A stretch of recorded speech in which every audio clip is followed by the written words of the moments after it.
কোনো নির্দিষ্ট কাজের জন্যে, তাকে এগিয়ে নিয়ে যাওয়ার জন্যে যখন মানুষ সংগঠিত হয়ে একটা সংস্থা তৈরি করে, যার প্রতিটি সদস্যের সমবায় সমদায়, অর্থাৎ প্রত্যেকেরই কিন্তু এখানে ভূমিকা থাকবে সমবায় সংস্থাকে এগিয়ে নিয়ে যাওয়ার জন্য। যদি আমরা কৃষি সমবায় সমিতির কথা ভাবি, তাহলে কৃষি কাজের জন্য যে উদ্দেশ্যে সংস্থাটি তৈরি হয়েছে, সেইভাবে আমরা সংস্থাটিকে আগামী দিনে পরিচালিত করার কথা ভাবব। কিন্তু আজকে আমাদের আলোচনার বিষয় কৃষি সমবায় সমিতি নয়। যে সমস্ত বন্ধুরা মাছ চাষ করেন, মাছের ক্ষেত্রে আমাদের রাজ্যে কিন্তু একটা বিশাল সম্ভাবনা রয়েছে, এবং আমরা কিন্তু মৎস্য চাষ করে গ্রামীণ যে অর্থনৈতিক পরিকাঠামো, তার মানোন্নয়ন ঘটাতে পারি। তো সেক্ষেত্রে সমবায় কি ভূমিকা নিতে পারে? অর্থাৎ আমরা বলতে চাইছি, আমরা আজকে কথা বলবো মৎস্য সমবায় সমিতি নিয়ে। আর এ প্রসঙ্গে বলার জন্য আমাদের আমন্ত্রণে স্টুডিওতে আজ উপস্থিত আছেন রাজ্য সরকারের অবসরপ্রাপ্ত যুগ্ম মৎস্য অধিকর্তা ডক্টর শৈলেন্দ্রনাথ বিশ্বাস। ডক্টর বিশ্বাস, আপনাকে অনুষ্ঠানে স্বাগত। ধন্যবাদ। আমরা তো সমবায় সমিতির কথা জানি, বললাম মোটামুটি ভাবে যে সমস্ত শ্রোতা বন্ধুরা শুনছেন তারা সমবায় সমিতির কথা জানেন, কিন্তু মৎস্য সমবায় সমিতির কথা যখন আমরা বলি, যেন কোথাও একটা নতুন নতুন মনে হয়। বিষয়টা যদি একটু খুলে বলে। ঠিকই বলেছেন, কৃষি সমবায়টা অনেক বেশি পুরানো, যেহেতু ভারতবর্ষের কৃষি প্রধান দেশ, কৃষির উপর ভাবনা চিন্তা অনেক আগে থেকে শুরু হয়েছে। মৎস্য সমবায় আমরা যারা, বিশেষত আমাদের রাজ্যের মানুষ, আমাদের রাজ্যে প্রচুর বড় বড় জলাশয় আছে, অর্থাৎ যেগুলোকে আমরা বিল, বাওড়, দিঘি এগুলো বলে পরিচিত, এইভাবে পরিচিত আমরা দেখি চারিদিকে। এমন কোন জেলা নেই পশ্চিমবঙ্গে যেখানে এই ধরনের বড় বড় জলাশয়, দার্জিলিং বাদে। দার্জিলিংও নেই বলা যাবে না, আমাদের মিরিকে আছে এরকম, কিন্তু অন্যান্য জেলাতে প্রচুর আছে। সব থেকে বেশি আছে কুচবিহার, উত্তর দিনাজপুর, উত্তর 24 পরগনা, দক্ষিণ 24 পরগনা, মেদিনীপুর, এরকম জেলা, পুরুলিয়া, বাঁকুড়া, প্রচুর এরকম বড় বড় জলাশয় আছে। যে জলাশয়গুলোকে রাজ্য সরকার একসময়, এই জলাশয়গুলোকে যদি একটু আগে থেকে বলতে, এগুলো জমিদারি প্রথার সময় তা ব্যক্তি কেন্দ্রিক ছিল। এই যে আমাদের কলকাতার কাছে যে ইস্ট কলকাতা ওয়েটল্যান্ড যেটাকে বলি, যেটাকে ভেড়িতে মাছ চাষ বলে পরিচিত, এগুলো কিন্তু সব ব্যক্তিগত পর্যায়ে ছিল। পশ্চিমবঙ্গ সরকার এই ধরনের সমস্ত জলাশয়, যেগুলো বড় বড় জলাশয়, যেটা সিলিং এর আওতায় যখন আনা হলো সমস্ত ল্যান্ড সিস্টেমটাকে, এগুলোকে ভেস্ট করা হলো। এখন প্রকৃতিগতভাবে এই সমস্ত বড় বড় জলাশয়গুলো ছিল কিভাবে? এই জলাশয়গুলোকে কেন্দ্র করে অনেক মানুষ তাদের জীবিকা নির্বাহ করত। অর্থাৎ কারা বাস করতো জলাশয়ের ধারে? যারা মাছকে কেন্দ্র করে, অর্থাৎ যাদেরকে আমরা বলি জেলে সম্প্রদায়ের মানুষ, বা তারাই এই ধরনের জলাশয়ের ধারে কাছে বাস করতেন। তারা এই জলাশয় থেকে মাছ ধরতেন বা বিক্রি করতেন, বা তাদের জীবিকা নির্বাহ হতো। ঠিক এইটাকে আরো যাতে তারা ভালোভাবে বাঁচতে পারেন, থাকতে পারেন, সেই জন্য সরকার এগুলো অধিগ্রহণ করার পরে তাদেরকে দিয়ে সমবায় সমিতি তৈরি করার প্রথম প্রচেষ্টা শুরু হলো, যেভাবে কৃষিক্ষেত্রে সমবায় সমিতি তৈরি হয়েছে। এই সমস্ত জলাশয়, যে জলাশয়ের ধারের কাছে যে মানুষগুলো থাকতো, প্রথম দিকে তাদেরকে নিয়ে সমবায় সমিতি সৃষ্টি করা হলো। যে এই ধরা যাক একটা বিল, সেই বিলের ধারের কাছে যে সমস্ত মানুষজন আছেন, তাদেরকে প্রত্যেক পরিবার থেকে একজনকে নিয়ে সেই সমবায় সমিতি তৈরি হলো। একটা সমবায় সমিতির আইন আছে, সেই আইন মোতাবেক 1 একর জলাশয় জন্য একজন করে ব্যক্তি যুক্ত হতে পারেন, বা প্রতি যতজন সদস্য থাকবেন তত একর জলাশয় থাকতে হবে। এটা দিয়ে শুরু হয়েছিল। পরবর্তীকালে যখন জলাশয় কমতে শুরু করে, অর্থাৎ অনেক বেশি মানুষ যখন এর সঙ্গে যুক্ত হতে লাগলো, আরো বেশি মৎস্যজীবী সম্প্রদায়কে যুক্ত করতে হবে, যখন সরকারের কাছে এই সমস্যাটা তৈরি হলো, তখন তারা এইটাকে একটু পরিবর্তন করে এখন 10 একর জলা হলেও একটা সমবায় সমিতি তৈরি হলো। আগে যেটা 30 একর ছিল, এখন 10 একর করা যেতে পারে, এবং ব্যক্তিগত মালিকানা জলাশয়কেও সমবায় সমিতির আওতায় আনা যেতে পারে বা যাচ্ছে, এখন করা যাচ্ছে। এছাড়াও একটা করা হলো যে কথাটা আপনি বলছেন, যে সমবায় সমদায় এবং প্রত্যেকের সমান অধিকার, এই দুটোকে নির্দিষ্ট করা, এই দুটোকে সিকিউর করার জন্য যেটা করা হলো, এই জলাশয়গুলোকে তাদের যাদের বেশি বড় জলাশয় নেই বা সেখানে হয়তো অলরেডি সোসাইটি রেজিস্ট্রেশন হয়ে গেছে, সেখানে ফিশ প্রোডাকশন গ্রুপ এফপিজি একটা তৈরি করলো, যেটা মৎস্য সমবায় আইনের বাইরে মৎস্য দপ্তরের অধীন। মৎস্য দপ্তরের জেলা যে আধিকারিক আছেন, অ্যাসিস্ট্যান্ট ডাইরেক্টর অফ ফিশারিজ, তিনি রেজিস্ট্রেশন দিতেন। সম্প্রতি বলবো না, সেটাও 8-10-12 বছর হয়ে গেল, সেটা সেলফ হেল্প গ্রুপ, যেটা এখন খুব এসএইচজি গ্রুপ তৈরি হলো, তাদেরকেও কিন্তু এর মধ্যে আনা হয়েছে, যে এসএইচজি গ্রুপও এই ধরনের সমবায় সমিতির মতো করে মৎস্য চাষ মৎস্য চাষ বা মৎস্য সংক্রান্ত কাজের সঙ্গে যুক্ত হতে পারে সমবায় ভিত্তিতে। সমবায় যে উদ্দেশ্য, সেই উদ্দেশ্য একই ভাবে তারা কাজটা করতে পারেন। সেইভাবে আমাদের রাজ্যে মৎস্য সমবায় বা এফপিজি বা সেলফ হেল্প গ্রুপ তৈরি হয়েছে, অনেক হয়েছে, হচ্ছে এবং সেটা চলছেও। তাহলে আপনি বলতে চাইছেন যে এই ক্ষেত্রে যখন মৎস্য সমবায় সমিতি স্থাপন করা হচ্ছে, তার মুখ্য লক্ষ্যটা হচ্ছে কি? মৎস্য চাষকে এগিয়ে নিয়ে যাওয়া এবং ওই এলাকার মানুষজনকে জীবনের উপরে মৎস্য কেন্দ্রিক কার্যকলাপের উপর তাদের জীবিকা নির্ভর যাতে সুষ্ঠুভাবে করতে পারে। তাহলে এইটা করতে গেলে দুটো জিনিস দরকার, যে কারণে সরকার এগুলোকে অধিগ্রহণ করেছিল। তখন অধিগ্রহণের আগে ছিল পরিস্থিতি কি, এটা ব্যক্তিগত মালিকানায় ছিল। তার ফলে যারা মৎস্য কাজটাকে এগিয়ে নিয়ে যেত, তারা ডিপ্রাইভ হতো, তারা কম মজুরি পেত, তারা কিছু পেত না। এবার এইটার মালিকানা সেই সমবায় সমিতির সদস্য যারা, তারাই। তাহলে তাদেরকেই জলের মালিকানা, তাদেরকে ম্যানেজমেন্ট, তারাই সমস্ত কিছু করবে। এইটা হচ্ছে প্রথম উদ্দেশ্য। দ্বিতীয় হচ্ছে তাহলে কি, এই জলাশয় যে কথাটা আমরা বলে থাকি যে চুনোপুঁটি মাছ একটা বলে থাকি, এই চুনোপুঁটি মাছ অর্থাৎ বিল বাওড়ে স্বাভাবিকভাবে অনেক মাছ বাচ্চা তৈরি করে, সেই মাছ বড় হবে, সেই মাছ যাতে বড় হতে পারে তার জন্য যে উদ্যোগ গ্রহণ করা। অর্থাৎ এখন যেমন একটা আমরা সবাই শুনেছি যে চটজাল, অর্থাৎ যে চটজাল দিয়ে মশারি জাল দিয়ে মাছ ধরা। তো মশারি জাল দিয়ে যদি মাছ ধরি, তাহলে ডিম পোনা থেকে শুরু করে বড় মাছ সবাই ধরা পড়বে। তাহলে মাছ বাড়বে কে? ডিম পোনাও ধরা পড়ে গেছে, বড় মাছও ধরা পড়ে গেছে। তাহলে বড় মাছ না থাকলে ডিম পারবে না, আর ডিম পোনা যদি না রাখে তাহলে ডিম থেকে বড় মাছ তৈরি হবে না। তাহলে এই যে কন্ট্রোল মেজারটা কে নেবে? তার সমবায় সমিতি যারা সদস্য, তাদেরকে নিতে হবে যে কোন মাছ ধরবো, কি সাইজের সরকারি নিয়ম কানুন আছে, যে 1/2 ইঞ্চি নিচে কোনো জাল মাছ ধরার কাজে ব্যবহার করা যাবে না, সেই কাজগুলো তাদেরকে করতে হবে। আর একটা হচ্ছে যে অনেক বিলে অনেক মাছ স্পেসিফিক আছে। কোন বিলে হয়তো খয়রা মাছ খুব ভালো হয়, অনেক বিলে পাবদা মাছ ভালো হয়, অনেক বিলে ল্যাটা, শোল, শাল ভালো হয়।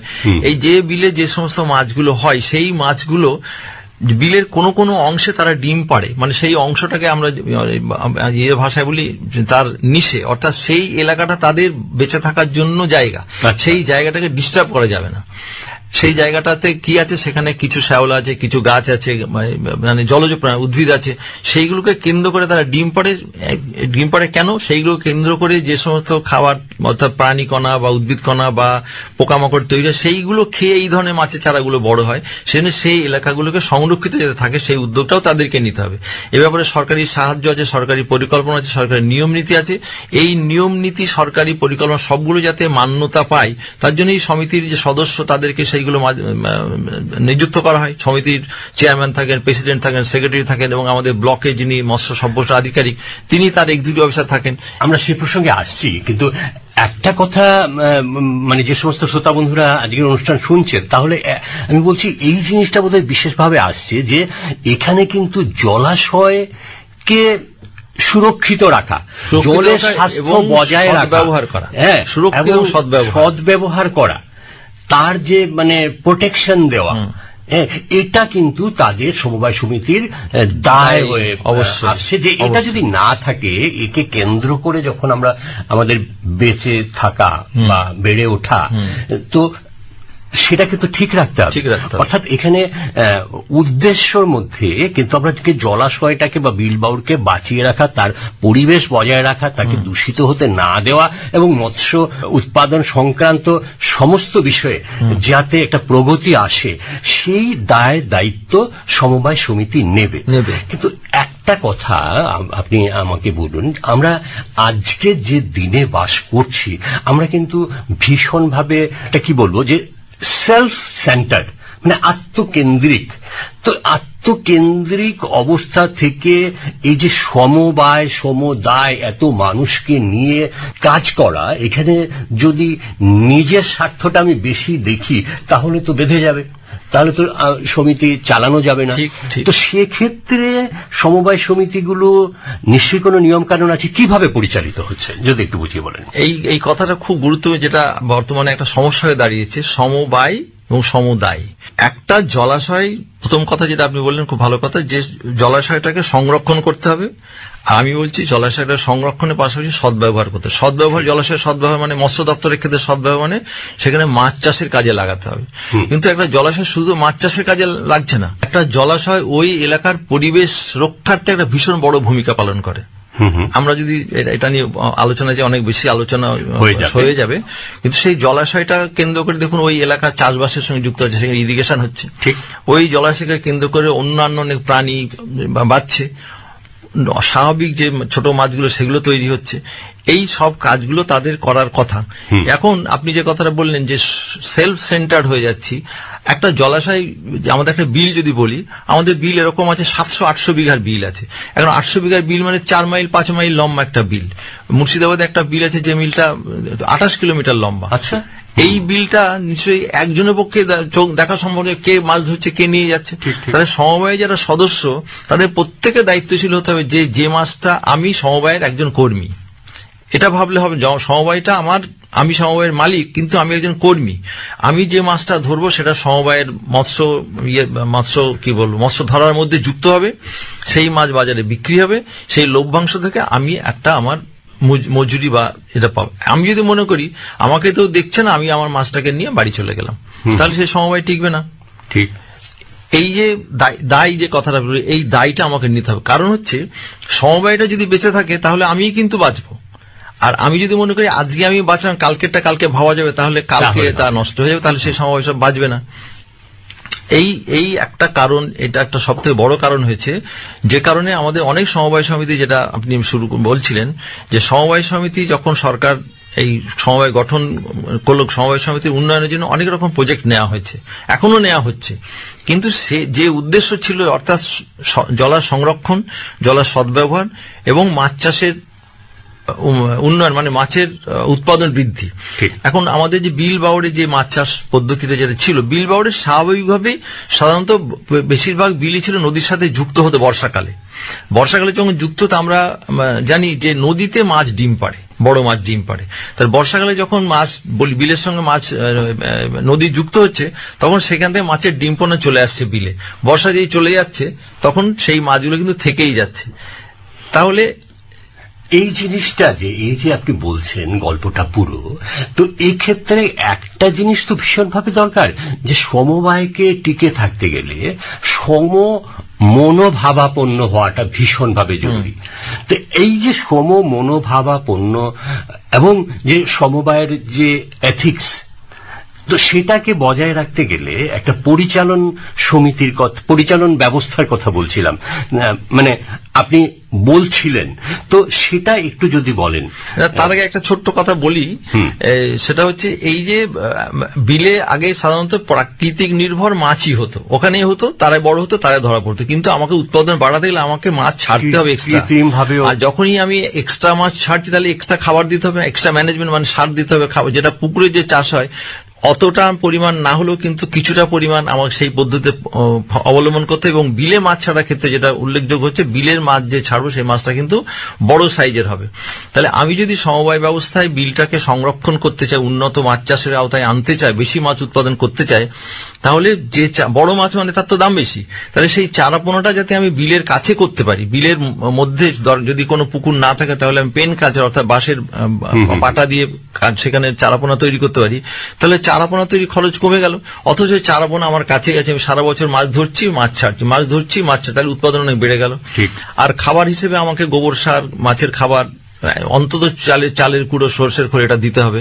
আর যেটা আপনি বললেন যে উন্নত পদ্ধতিটা কি হওয়া উচিত, উন্নত পদ্ধতিটা হচ্ছে সেটা যে আমি আমার বিলে কি পরিমাণ মাছ উৎপাদন হতে পারে তার একটা হিসাব আমি করতে পারি। পুকুরে কি বিলে কি পরিমাণ প্ল্যাঙ্কটন আছে, কি পরিমাণ ভেজিটেশন অর্থাৎ উদ্ভিদ আছে, তার উপর নির্ভর করে আমি একটা হিসাব করতে পারি যে কত পরিমাণ মাছ আমার হতে পারে।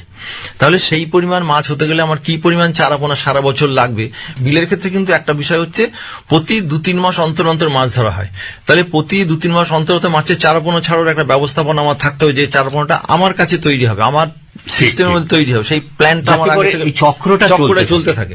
সেটা একটা আমার বিলে মাছ চাষ করতে গেলে আমি যখন মাছ বিক্রি করছি, যখন মাছ ছাড়ছি, তাহলে এই যে ক্রমশ ছাড়ছি ক্রমশ ধরছি, তাহলে পুকুরে যে স্বাভাবিক খাদ্য তৈরির যে প্রক্রিয়াটা সেটা ব্যাহত হচ্ছে। সেই প্রক্রিয়াটা যাতে চালু থাকে তার জন্য আমার নিয়মিত সার প্রয়োগ, বিশেষত যেহেতু বিল বাওয়ার্ডে অনেক বেশি উদ্ভিদ জাতীয় জিনিস পচে, অনেক প্রাণী মারা যায়, সেগুলো পচন প্রক্রিয়াটা খুব সুষ্ঠুভাবে হওয়ার জন্য চুনটা অন্তত প্রতি বছরে 200-250 কেজি দিতেই হবে, কিছু গোবর সার দিতেই হবে, কিছু খাবার দিতেই হবে। এইটা কিন্তু আমাকে অবশ্যই করতে হবে যদি আমি বিলে সঠিকভাবে মাছ উৎপাদন করতে চাই। আর একটা হচ্ছে মাছ সাধারণত ধরা হয়, মাছ যখন ধরা হচ্ছে তখন জালও টানা হচ্ছে, অর্থাৎ পুকুরের বিলের তলদেশটা ঠিক মতো ঘেটে যাচ্ছে। এইগুলো আর যাতে চুরি না হয় সেটা দেখা দরকার। তার জন্য বড় বড় বিলে সাধারণত করা হয় যত মেম্বার আছে তারা কেউ থাকে চারাপোনা তৈরির কাজে, কেউ থাকে মাছ ধরার কাজে, কেউ থাকে জাল টানার কাজে, কেউ থাকে পাহারা দেওয়ার কাজে, কেউ থাকে মাছ বাজারে বিক্রি করার কাজে, কেউ অন্যান্য পাড়ে আমরা অনেক গাছপালা করতে পারি। এখন তো ইকো ট্যুরিজম দারুণভাবে প্রাধান্য লাভ করেছে। ইকো ট্যুরিজমের জন্য অনেক বিল আমাদের প্রচুর হয়েছে। ইকো ট্যুরিজম সমস্ত বিলে করা যেতে পারে। প্ল্যান্টেশনের জন্য সরকার বিভিন্ন প্রকল্প নিয়েছে, আমাদের অরণ্য দপ্তর প্রচুর প্ল্যান্টেশন, এই যে অরণ্য সব 14 থেকে 21 জুলাই প্রচুর গাছের চারা দেয়। আমরা সেই গাছের চারা সেখানে ফলের গাছ লাগাতে পারি, অন্যান্য গাছ লাগাতে পারি, সেখান থেকে অনেক ইনকাম আমাদের হতে পারে, প্লাস পরিবেশ উন্নয়ন হতে পারে, অনেক পাখি আসতে পারে। এই যে আমাদের যেটা আমাদের কুচবিহারে রসিক বিলটা কিন্তু আমাদের মৎস্য দপ্তরের একটা বিল ছিল, এখানে এত বেশি পাখি আসতো, ওই যেটা পরিযায়ী পাখি, সেইটাকে কেন্দ্র করে এটা একটা দারুণ বড় ইকো ট্যুরিজম তৈরি হয়ে গেছে। এরকম ইকো ট্যুরিজমের মধ্যে বিভিন্ন বিল হতে পারে, তাহলে এটা একটা অ্যাডিশনাল আমাদের ইনকাম হতে পারে। এবং এখানে যখনই ইকো ট্যুরিজম হবে তখন সেখানে বোট প্যাডলিং মানুষজন বোট চড়তে চাইবে, অ্যাংলিং করতে চাইবে, নানান রকম সুযোগ সুবিধা কিন্তু আস্তে আস্তে তৈরি হবে। ভীষণ রকম ভাবে জায়গাটা একটা মনোরম একটা পরিবেশ তৈরি হবে এবং নানা জায়গা থেকে মানুষ আসবে, যেটা ইকো ট্যুরিজমের কথা বললেন, যে প্রকৃতির ভারসাম্য বজায় রেখে সমস্ত কিছু যে প্রাণীকুল উদ্ভিদকুলকে যে একটা সংস্থান তৈরি করা।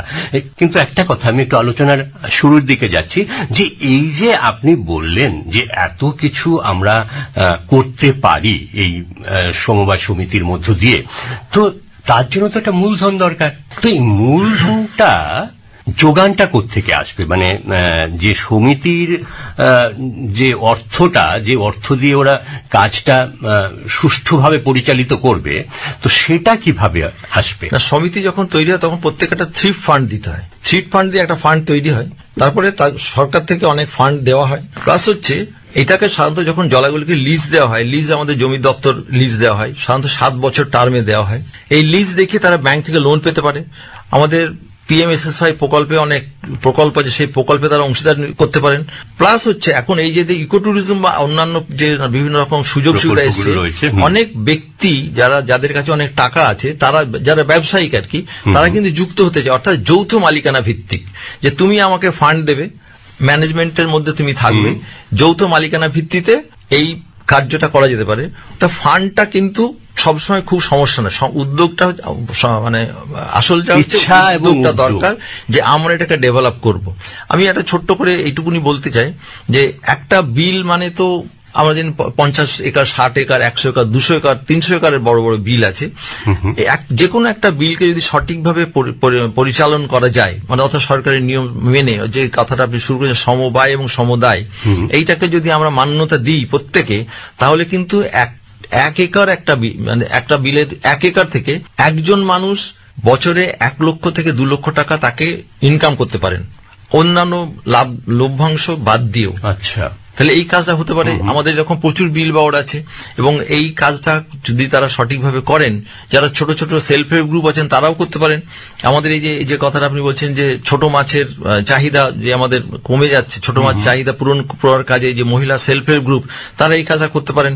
তাদের যে ছোট ছোট পুকুরকে নিয়ে যে সেলফ হেল্প গ্রুপ তারা এই ছোট মাছের চাষ করতে পারেন, যেটাকে এখন SIF small and indigenous fish species কালচারের জন্য একটা বিশেষ উদ্যোগ নেওয়া হয়েছে মহিলাদের জন্য, ওমেন এম্পাওয়ারমেন্টের কথা ভেবে তারা এই কাজটা করতে পারেন। এবং আমাদের রাজ্যে বিশেষত আমাদের পশ্চিমবঙ্গ রাজ্যে জেলা পরিষদের কাছে অনেক জলাশয় আছে, অনেক জলাশয় আছে ল্যান্ড ডিপার্টমেন্টের, অনেক জলাশয় আছে বিভিন্ন দপ্তরের, মৎস্য দপ্তরের, এবং জেলা পরিষদ 5 একরের নিচে যত জলাশয় সব তার মালিক হচ্ছে জেলা পরিষদ।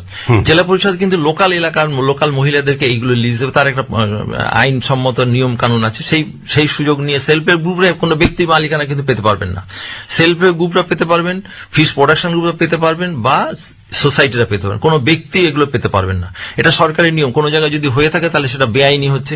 তারা এইটাকে আমাদের সরকারের নোটিশ এনে তারা সেটা সেই জলাটা লিজ নিতে পারেন, এবং লিজ নিয়ে এই কাজটা তারা করতে পারেন। এবং সঠিকভাবে করলে সরকারি অনেক রকম প্রকল্প আছে, সেই প্রকল্পগুলোর সুযোগ নিয়ে মহিলাদের ক্ষেত্রে সরকারি প্রকল্পে 60% সাবসিডি আছে, অনুদান আছে। তারা কিন্তু এই মৎস্য চাষের যে উদ্যোগ সেটাকে বাড়িয়ে নিয়ে যেতে পারেন, মৎস্য উৎপাদন বৃদ্ধিতে ভূমিকা নিতে পারেন, এবং তাদের জীবিকা তো নিশ্চয়ই আমি বলবো। তো ডক্টর বিশ্বাস, একটা কথা আপনার মানে যে বক্তব্য তা থেকে কিন্তু ভীষণভাবে পরিষ্কার যে মৎস্য চাষের ক্ষেত্রে এই যে সমবায়ের মাধ্যমে একটা জীবন জীবিকা অনেক উন্নততর হতে পারে, কিন্তু সেক্ষেত্রে এই যে সরকারি সুবিধাগুলোর কথা আপনি বললেন, এই সরকারি সুবিধাগুলো পেতে গেলে পরিচালন ব্যবস্থাপনা যা রয়েছে তার সঙ্গে তো একটা সমন্বয় দরকার। সেটা কি মৎস্য চাষ সমবায় সমিতির ক্ষেত্রে যথেষ্টভাবে হচ্ছে, গুরুত্ব পাচ্ছে? আপনি একজন যে কথাটা আপনি বলেছিলেন, সরকারি বিভিন্ন প্রকল্প আছে, সরকারি প্রচার ব্যবস্থা আছে, কিন্তু তা সত্ত্বেও সব খবর কিন্তু যে টার্গেট পিপল তাদের কাছে পৌঁছাচ্ছে না। আচ্ছা, তো সেই পৌঁছানোর দায়িত্ব আমাদের যে গ্রাম পঞ্চায়েত আছে সেইখান থেকেও পৌঁছানোর তাদেরও একটা দায়বদ্ধতার মধ্যে পড়ে। আমাদের রেডিওতে আলোচনা হয়, টিভিতে আলোচনা হয়। রেডিওতে তো বিশেষ করে আমি বলবো যে আমি রেডিও একটা বিশেষ ভূমিকা পালন করে এই বিভিন্ন কৃষি ভিত্তিক যে সংবাদ বা কৃষি ভিত্তিক যে টেকনিক্যাল আলোচনা সেগুলো মানুষের কাছে বিশেষ চাষিবাদের পৌঁছানোর জন্য। এটা যদি আরো বেশি বেশি আলোচনা করা যায়, সুযোগ দেওয়া যায়, তাহলে পরে আরো বেশি ভালো হয়। আর আমাদের ব্লকে ফিশারি এক্সটেনশন অফিসার আছেন, এছাড়াও আমাদের এখন সরকারি আরো নানান রকম কৃষি বিজ্ঞান কেন্দ্র আছে, আমাদের রামকৃষ্ণ মিশন নিমপিট রয়েছে, আমাদের আদমি প্রজেক্ট আছে, বিভিন্ন প্রজেক্ট কিন্তু অনেক এনজিও অনেক কাজ করে, তাদের কাছে খবর আছে। এগুলো তাদেরকেও একটু খবর রাখতে হবে যে কোথায় কি আছে। এই যে এখন জলা বুঝিয়ে ফেলা হচ্ছে, আমরা চোখের সামনে দেখছি, কিন্তু জলা যে বোঝানো যাবে না তার একটা কঠিন আইন আছে। জলা বোঝালে 2 বছর পর্যন্ত জেল হবে, যেটা কোনো হবে না, জামিন হবে না। আমরা জানি, কিন্তু আমরা এগিয়ে আসছি না। এটা আমাদেরকে তো কিছুটা সরকারকে সাহায্য করতে হবে যে এই কাজটা করার জন্য। একটা জিনিস যে এখানে মৎস্য চাষী ভাই যারা আপনারা রয়েছেন বা সমবায় সমিতি করেছেন বা করার কথা ভাবছেন, তাহলে কিন্তু শুধুমাত্র সরকারের দায় সেটা ভাবলে হবে না। এখানে কিন্তু পরস্পরকে সরকার এবং যে সমিতি বা ফিশ প্রডিউসার্স গ্রুপের কথা আপনি বলছেন যে মাছ সম্প্রসারণের জন্য বা উৎপাদন বৃদ্ধির জন্য, এই যে সংযোগ বা ব্রিজিং, এইটা কিন্তু ভীষণভাবে বজায় রাখা দরকার। এই সংযোগটা যদি সঠিকভাবে সম্পাদন না করা যায় সেক্ষেত্রে নানা রকম সমস্যা তৈরি হতে পারে। একটা কথা আপনাকে আমি বলবো, আমাদের হাতে সময় খুব বেশি নেই। আমরা এই সময়ে দাঁড়িয়ে আমরা তো দেখতে পাচ্ছি যে অনেক মাছ, যে ছোট মাছ হারিয়ে যাচ্ছে বিল বাউড থেকে, নানা রকম ভাবে যে এগুলো আর বংশবৃদ্ধি করতে পারছে না। তো সেক্ষেত্রে এই মাছগুলো কিন্তু ভীষণ মুখরোচক এবং আমরা ভীষণ খেতেও ভালোবাসি, কিন্তু বাজারে আজকাল আর পাওয়া যায় না। তো এই লক্ষ্য পূরণে সমবায় সমিতির কি কোনো ভূমিকা রয়েছে বিল বাউডগুলো? অবশ্যই। এই মাছগুলো সাধারণত বিল বাউডেই জন্মায়। এই আমি আগেও বলেছিলাম যে এই বিলের সব অংশে কিন্তু এই মাছগুলো জন্মায় না। প্রত্যেকটা বিলে কিছু কিছু মাছের জন্য বিখ্যাত হয়ে ওঠে এই জন্য যে সেই মাছগুলো ওই বিলেই থাকতে ভালোবাসে, কারণ ওই পরিবেশ তাদের বেঁচে থাকার জন্য যে পরিবেশ সেই সমস্ত বিলে একসময় ছিল। বর্তমান ব্যবস্থায় যে কথাটা আমি বলতে শুরু করেছিলাম যে চটজালের ব্যবহার, চটজালের ব্যবহারের জন্য এই মাছগুলো কিন্তু হারিয়ে যাচ্ছে বেশি করে, কারণ চটজাল দিয়ে সারা বিলটা ছেঁকে তোলা হচ্ছে, মাছের ডিম পোনা হতেই পারছে না। তাহলে সেইটাকে বন্ধ করতে হবে। এইটা বন্ধ করার জন্য মৎস্য দপ্তর থেকে একটা উদ্যোগ নেওয়া হয়েছিল, আজ বেশ কয়েক বছর ধরে চলছে। যে বিলে যে মাছ হয় বা হতো, ধরা যাক একটা বিলে খয়রা মাছ হতো, পুঁটি মাছ হতো, ভেদা মাছ হতো, সেই মাছগুলোর 5টা করে স্পিসিস, তার 100টা করে বাচ্চা এই বিলে ছাড়া হচ্ছে, প্রতি বছর ছাড়া হচ্ছে। এই যে ধরুন আপনি ভেদা মাছের কথা বললেন, আজকাল কিন্তু বাজারে পাওয়াই যায় না। না, পাওয়া যায় না, এই জন্য খেতে খুব এই জন্য পাওয়া যায় না যে আমাদের দেশ, আমাদের রাজ্যে একসময় ধানের জমিতে মাছ চাষ হতো, ধান জমিতে মাছ হতো, তখন আমাদের হাইল্ডিং ভ্যারাইটি এত আসেনি, তখন ধান গাছ বড় হতো, জমির জল জমতো, সেই ধান গাছের গোড়ায় দেখবেন, যদি যারা একটু চাষে যুক্ত, ধান গাছের গোড়ায় জল থাকে দেখবেন পিছল পিছল একটা জিনিস তৈরি হয়, যার মধ্যে একরকম খাবার তৈরি হয় মাছের। এই ভেদা মাছ যদি ভেদা মাছ দেখবেন তার দাঁত আছে, তারা এই প্রাণীগুলোকে খেত। এখন ধান চাষ হচ্ছে কিসে, এখন ইরিগেশন দিয়ে আমাদের ওই হাইল্ডিং ভ্যারাইটি, সেখানে ব্যাপক হারে বীজ দেওয়া হচ্ছে। যদিও বা কোনো ভেদা মাছ ডিম পারলে সেই ডিমে বাচ্চা ফোটার আগে বিষে তো মারা যাচ্ছে। তো এটা একটা কারণ, সেইটা তো আমি আপনি রক্ষা করতে পারবো না, কারণ সেটা এখন অনেক বেশি ধান উৎপাদন করা দরকার, কিন্তু বিল বাউরে এটাকে বাঁচিয়ে রাখা এখনো সম্ভব। যেটা বলছিলাম যে চট জালের ব্যবহার একদম না, সরকার থেকে না করা আছে সেটাকে মান্যতা দেওয়া। এবং যে কথাটা শেষ করতে চাই যে বিল বাউর যে সমিতির কাছে আছে, সমিতির প্রত্যেকের সম্পদ, কিন্তু ওটা কারোর ব্যক্তিগত নয়। আমরা প্রত্যেকে এটা দায়, সম্পদ আমাদের, আমরা প্রত্যেকে এর ভালো মন্দের সাথে যুক্ত। কোনো মন্দ কাজ যদি হয় সেটাকে বাধা দেওয়া, সরকারের নোটিশে আনা, এবং এটাকে সঠিক পরিচালনা করার জন্য যে সরকার নিয়ম কানুন করে দিয়েছে সেই নিয়ম মেনে যদি আমরা পরিকল্পনা করি, অনেক সরকারি সুযোগ সুবিধা আছে, সেগুলোকে পাওয়ার জন্য আমি যে কথাটা বলছি, ব্লকের সম্প্রসারণ আধিকারিকের সাথে যোগাযোগ রাখতে হবে। জেলাতেও মাঝে মাঝে আলোচনা হয়, সেখানে জানা যেতে পারে, রেডিওতেও অনেক আলোচনা শুনতে পারে। এগুলো খোঁজ খবর একটু রাখতে হবে, রেখে যদি তারা সেই লক্ষ্যে এগিয়ে যান, আমার বিশ্বাস যে মৎস্য সমবায় সমিতি একটা বিশাল ভূমিকা পালন করতে পারবে মৎস্য উৎপাদন এবং সংরক্ষণের। জলাশয় প্রসঙ্গে ডক্টর বিশ্বাস, আমি একটু বলতে চাইব যে যেহেতু যে কোনো সমবায় সমিতি বলুন না কেন, সেটা কৃষি সমবায় সমিতি হতে পারে, মৎস্য সমবায় সমিতি হতে পারে, বা অন্য কিছু উৎপাদনমূলক যে উৎপাদনমুখী কিছু সমবায় সমিতি হতে পারে, কিন্তু এই যে কথাটা দিয়ে আমরা শুরু করেছিলাম যে সমবায় সমদায়, অর্থাৎ এখানে অংশীদারত্ব কতটা গুরুত্বপূর্ণ প্রত্যেককে কিন্তু বুঝতে হবে। এবং এইটা কারো একার কাজ নয়, এটা 10 মিলে করি কাজ, হারি জিতি নাহি লাজ। কিন্তু এটা পরিষ্কার করে আজকে যদি আমরা মৎস্য সমবায় সমিতির কথা ভাবি, এখানে হারার কোনো সুযোগ নেই, আমরা কিন্তু লাভবান হবই হব।